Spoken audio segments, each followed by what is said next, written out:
कल ही रिज़ल्ट आया है, उसके बाद से लोग इतने आने लगे हैं, बधाइयाँ मिलने लगी हैं, तो सडनली एक स्टूडेंट से अब हम ऑफिसर बन गए। 1 या 2 टर्म लोग ट्राई करते हैं फिर छोड़ देते हैं, किस्मत को दोष देते हैं, लेकिन आपने तीसरे प्रयास में, तीसरे अटेम्प्ट में इस चीज़ को कर दिखाया।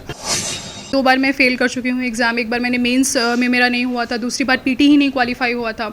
तो फैमिली का सपोर्ट चाहिए होता है जब आप डीमोटिवेटेड फील करते हैं, जब आपको लगता है कि आपसे ये नहीं हो पाएगा। मेरे फादर हमेशा कहते थे कि एक दिन तुम बनोगी। ये जर्नी इतनी लंबी तो थी बट मेरे लिए मोटिवेटिंग थी। मुझे लगता था कि हाँ, एक दिन ये जो मेरा लक्ष्य है मुझे मिलेगा ज़रूर।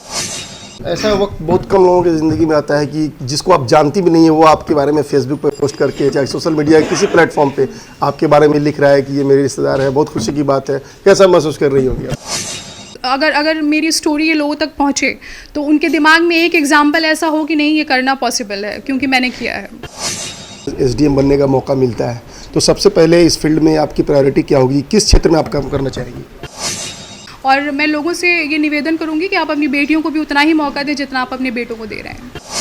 कि एक अकम्पलिशमेंट फील हो रहा है कि जिस चीज़ के लिए मैंने इतने साल से मेहनत किया था वो मुझे अब मिल गया है, और दूसरा एक रिलीफ फील हो रहा है कि एग्ज़ाम की जर्नी मेरी यहीं पे ख़त्म हुई, तो वो एक सुकून सा महसूस हो। नमस्कार, मैं हूं अफसर कमाल और आप देख रहे हैं HTV न्यूज़। खुदी को कर बुलंद इतना कि तकदीर से पहले खुदा खुद बंदे से पूछे, बता तेरी रजा क्या है। इस लाइन को किसी ने चरितार्थ कर दिखाया है। पूर्वी चंपारण ज़िले के कवलपुर गांव निवासी सैयद निज़ामुद्दीन साहब की पुत्री नगमत तबस्सुम ने BPSC 67वीं, जो बिहार BPSC का एग्ज़ाम का 67वीं का परिणाम आ गया है, और इसमें इन्होंने 52 रैंक हासिल कर अपने गांव समेत पूरे ज़िले का नाम रोशन किया है। इस वक्त हमारे साथ एक्सक्लूसिव बात करने के लिए मौजूद हैं नगमत तबस्सुम। नगमत जी, सबसे पहले तो HTV न्यूज़ की पूरी टीम की तरफ से आपको बहुत बहुत बधाई। सर, बहुत शुक्रिया आपका इतना अच्छा इंट्रोडक्शन देने के लिए, इतनी अच्छी शुरुआत करने के लिए। बहुत बहुत शुक्रिया आपका।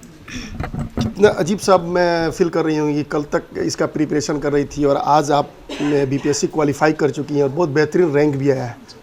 ये एक बहुत बड़ी उपलब्धि है जो हर लोगों का ये सपना और ड्रीम होता है कि मैं भी एक दिन क्लास 1 अफसर बनूँ। क्या क्या कहना चाहिए? सर, बहुत ही डिफरेंट फीलिंग है, आपने बताया जैसा।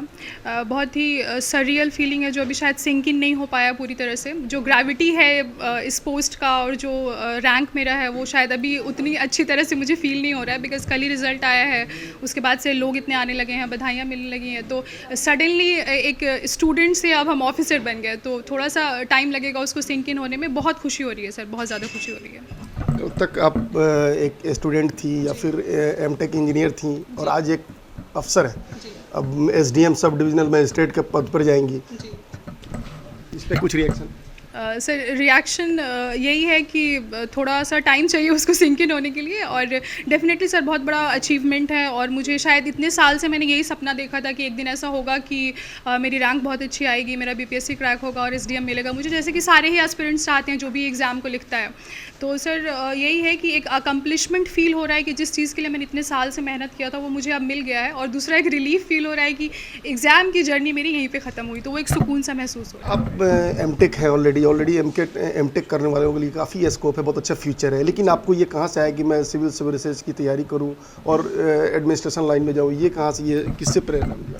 हाँ सर, डेफिनेटली आपने कहा कि M.Tech के बाद काफ़ी मेरे पास स्कोप था मेरे करियर का, कि मैं कंप्यूटर इंजीनियर हूँ, तो मेरे IT के फील्ड में अभी तो बहुत स्कोप है कि कॉर्पोरेट जॉब में आप जाएं, बहुत अच्छा पैसा कमाएं। बट ड्यूरिंग माय M.Tech ही मैंने ये सोचा था कि जो सॉफ्टवेयर डेवलपमेंट का मेरा फील्ड है उसमें मुझे कुछ ऐसा इंस्पायरिंग नहीं लगा करने के लिए। मुझे डाइवर्सिटी चाहिए था अपने काम में, कि अलग अलग तरह के लोगों से मिलना, उनकी समस्याओं को सुनना। तो एक ये भी था कि इंटरेस्ट मेरा थोड़ा सा डिफरेंट फील्ड में था, और दूसरा ये था कि जो एक शुरुआत स्पार्क जो चाहिए था सिविल सर्विसेज को स्टार्ट करने के लिए, वो मेरे ससुर की तरफ से मिला। मेरे जो फादर इन लॉ हैं उनको बहुत इंटरेस्ट था इस फील्ड में। उन्होंने ही सबसे पहले ये इच्छा जाहिर की थी कि आप पढ़ने में अच्छे हो तो आप ट्राई करो कि सिविल सर्विसेज में जाने का, और आप शायद निकाल सकते हो।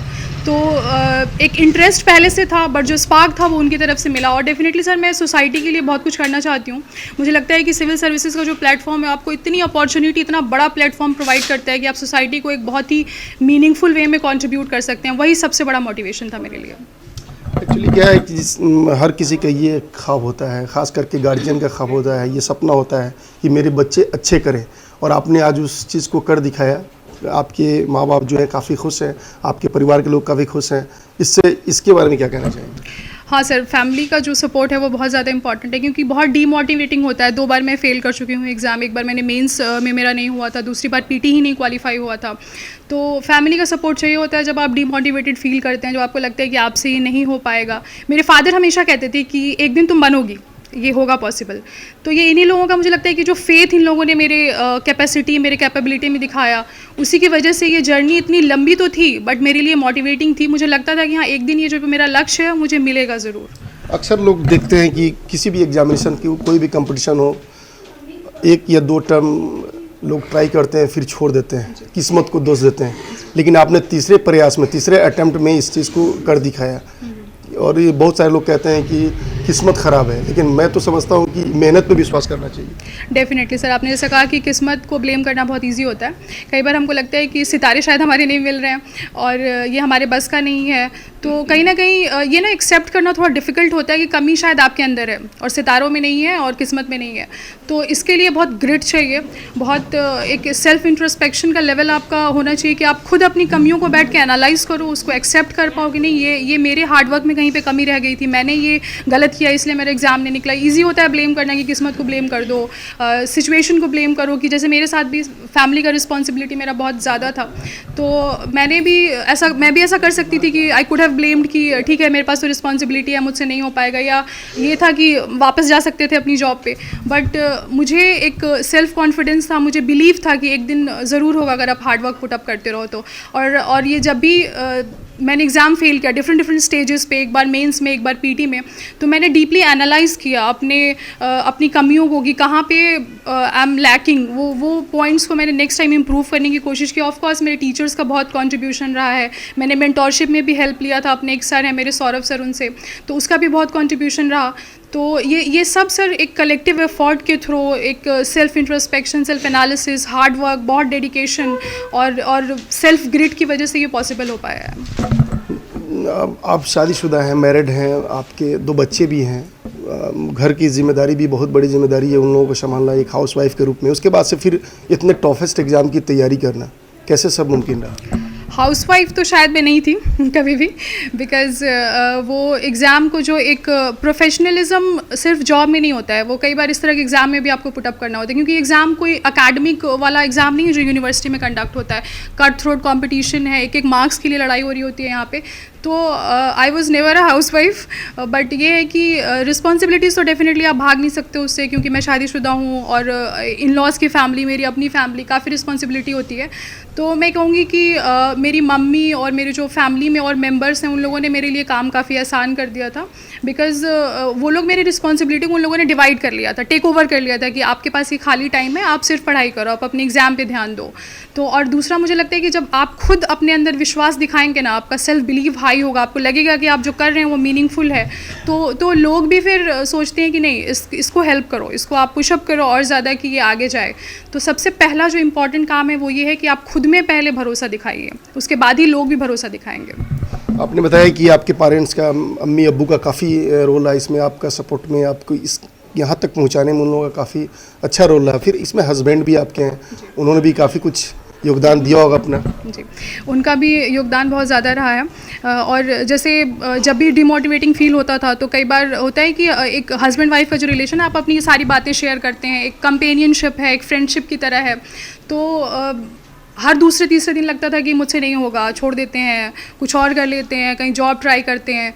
तो उनका ये था कि मैं फाइनेंशियली तुमको सपोर्ट कर रहा हूँ और जब तक मेरा काम सही चल रहा है तुमको कुछ करने की ज़रूरत नहीं है, जब तक तुम चाहो अपने गोल को अचीव करने के लिए तुम ट्राई करते रहो, and I will support you. तो ये जो एक बैकअप था, एक मैं कहूँगी कि वो मेरे पूरे प्रिपरेशन और जर्नी के बैकबोन रहे हैं। अगर वो नहीं होते तो शायद ये पॉसिबल ही नहीं हो पाता, शायद मैंने गिव अप कर दिया होता 2 अटेम्प्ट के बाद कि नहीं अब मुझसे नहीं होगा, हम जॉब कर लेते हैं कहीं पे।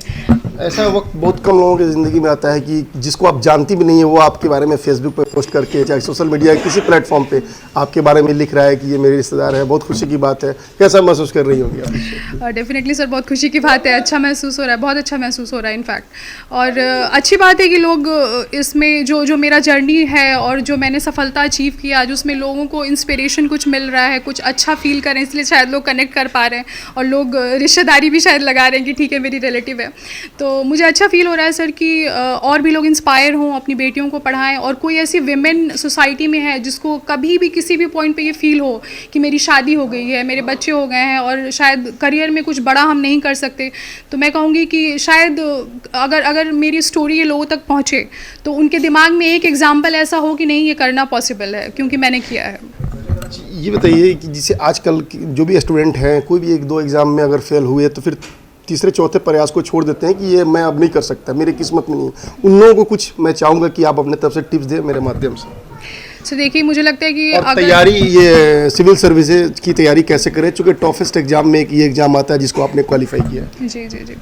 तो मैं कहूँगी कि असफलता कहते हैं, ऐसा बहुत ही फेमस सेइंग है कि असफलता सफलता की पहली सीढ़ी होती है। तो असफलता को आप ऐसे नहीं ट्रीट करिए कि वो एंड है वहाँ पे, आप उसको मीन्स की तरह ट्रीट करिए। आप सोचिए कि असफलता ने आपको कुछ नया सीखने का मौका दिया, आपकी कमियों को समझने का मौका दिया। उस टाइम को यूज़ करिए और उसको, उस एनर्जी को आप डायरेक्ट करिए अपने आप की, अपनी कमियों को दूर करने में, अपने आप को करेक्ट करने में, एनालाइज करने में। और वो डेफिनेटली आपको एक लार्जर गोल की तरफ इंस्पायर करेगा कि आप हर दिन कुछ अच्छा करिए। और जैसा आपने पूछा कि सिविल सर्विसेज का ये काफ़ी टफ एग्ज़ाम है, तो मैं कहूँगी कि जो मेरा मैसेज यही होगा कि बड़े सपने देखिए आप। सिविल सर्विसेज एग्ज़ाम काफ़ी बड़ा है, जो प्रेस्टीज, जो ग्रेविटी इसके साथ एसोसिएटेड है वो काफ़ी बड़ा है। लोग को लगता है कि शायद इतना बड़ा एग्ज़ाम तो हम क्रैक ही नहीं कर सकते अगर हम एवरेज स्टूडेंट हैं तो, या फिर हम किसी गाँव के बैकग्राउंड से आते हैं तो। मुझे लगता है कि हो सकता है शायद आपको टाइम ज़्यादा लगे बिकॉज एग्ज़ाम का नेचर ही इतना डिफ़िकल्ट है, बट अगर आप डेडिकेटेड हैं अपने गोल को लेके तो you will definitely achieve it one day.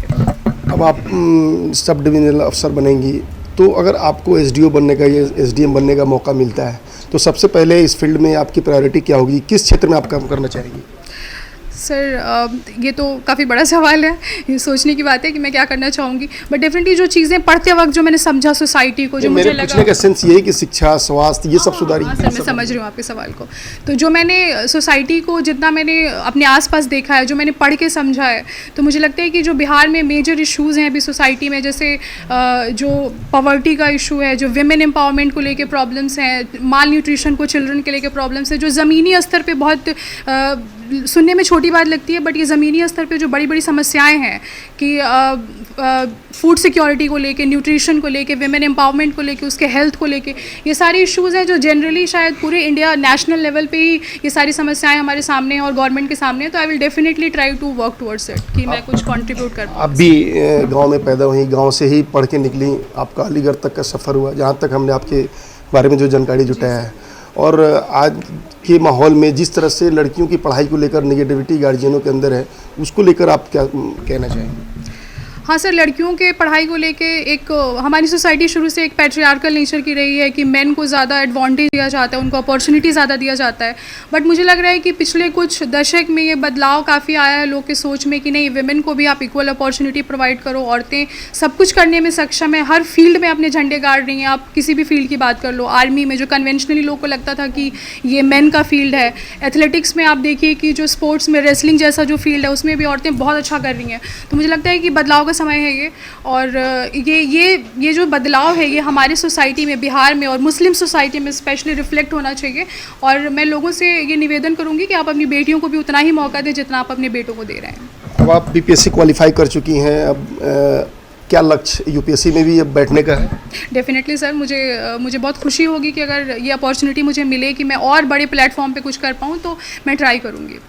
But फिलहाल तो सर इतना मेरे लिए काफ़ी है। एसटीवी न्यूज़ से बात करने के लिए बहुत बहुत धन्यवाद। एसटीवी न्यूज़ पे इस तरह की तमाम खबरें और डेली बुलेटिन देखने के लिए देखते रहिए एसटीवी न्यूज़। नमस्कार।